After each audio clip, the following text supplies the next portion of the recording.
Well, if you're new to the channel here, you need to know I pick the noisiest places. If you're new to the channel, you probably don't know that I use the DJI cameras.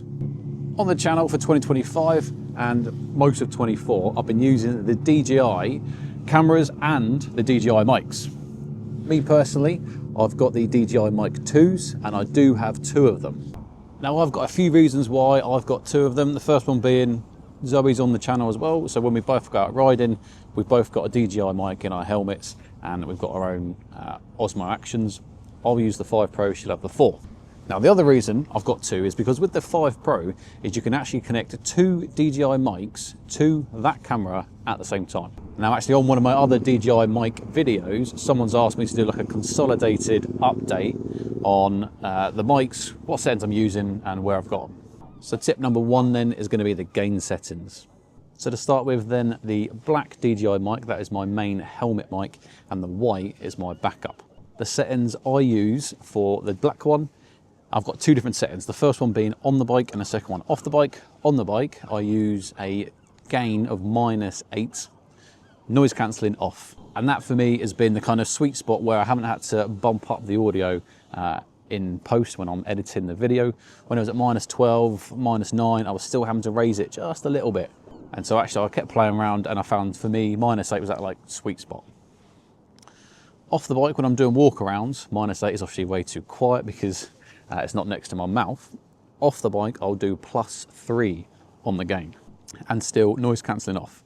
I never put noise cancelling on the mics themselves. So once I've got my audio set for the black DJI mic, moving over to the white one. The white one, if I'm using it, I'll use it as an exhaust mic. Now obviously this is going to be towards the rear of the bike, so you need to think about the audio levels for this one. Me personally, I find -12 is the setting for the gain decibel level I'll use for this, because anything less than -12, the exhaust level is just going to absolutely destroy the audio. And the good thing with the DJI Mic 2s is they've got 32-bit float audio recording. So you might want to extract the audio from here when you get back rather than just using what's on the camera, because it might be a little bit better than what's saved on the camera. Tip number 2 is noise cancelling. As I've just alluded from the first one, is no noise cancelling ever. I find the audio is too digitally enhanced, I suppose you'd say. I just don't like the sound that comes out of it with noise cancelling on, especially when you've got the exhaust on the bike. The camera mic situation is trying too hard to quieten down the exhaust to then listen to me, and it messes it up. So yeah, never put it on. Point number 3 then, carrying on with the voice isolation, is if I am going to put on any voice isolation or noise cancelling, as it may be known, I will always do this post-edit. And to be honest, I kind of do this on every video. I'll do voice isolation on Final Cut Pro, because that's what I use to edit, at 25 to 30% max, because I find, again, for me, that's that sweet spot between isolating my voice to what's outside the helmet, but not making it sound too much like I'm in a fishbowl. Okay, tip number 4 then is the locations of the mics. Now, I'm pretty lucky with the helmet I've got. I use the HJC Rafa 70, and I can fit the mic inside the helmet, just off center to my mouth and just before the cheek piece. Zoe tried this mic in the exact same place in hers, and she couldn't fit it in. Like, it just wasn't enough space at the front there. So with that, for her, what we had to do was put a lapel mic inside the helmet, run the lapel mic to this, and then this just then sat in her jacket pocket. But yeah, for me, it can fit in the helmet and upside down. I say upside down because if it's upright, I found that my breathing in between talking was just too much noise constantly for the mic. So yeah, turn it upside down, problem solved.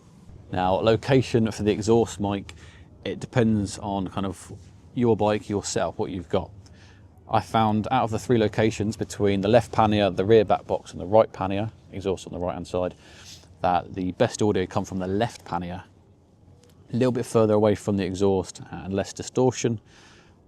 If you're going to put it inside the pannier, you need to make sure it's not rustling around, not catching on anything, on any material or anything like that, and it's just going to be stationary inside. How you do that is up to you. I tend to clip it onto the DJI bag, pad that out so it's in there, I have seen some people have enough confidence in the little clip to clip it onto their bag, or especially with the back box that I've got here. This has got the molly system on the outside. So if you were to place this on the molly system on like the far left hand side of the back box, there'll be the least amount of wind distortion as you're going forward, versus kind of being on the outside of the bike close enough to the exhaust to pick up the sound. Again, if you're comfortable with having this back there and not knowing if it's there when you stop, then you place it there. You might want to put a cable tie around this if you are going to place it outside of a bag. And lastly then, tip number 5 for the DJI Mic 2 is just to get out there and test it yourself. It's all well and good watching these videos and listening to me, what I do, but I've taken the time to go and work out what settings I prefer, locations I want to put it. That is going to be different to every single person. So you need to get out there, you need to test what mic you prefer, because obviously there's the DJI Mic 1, the DJI Mic 2, the DJI Mic Mini. There's pros and cons to getting any of them. But end of the day, I can highly recommend the DJI Mic 2 with the DJI Osmo Action 5 Pro. I think it's a great setup. So get out there, test it, see what works, and test and adjust.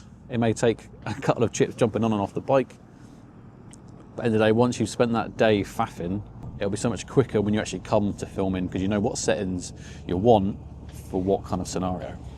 Well, if any of these tips helped you out, give it a thumbs up, more importantly, subscribe to the channel. Got plenty more videos coming, and finally, the sun is here. Till the next one, ride safe.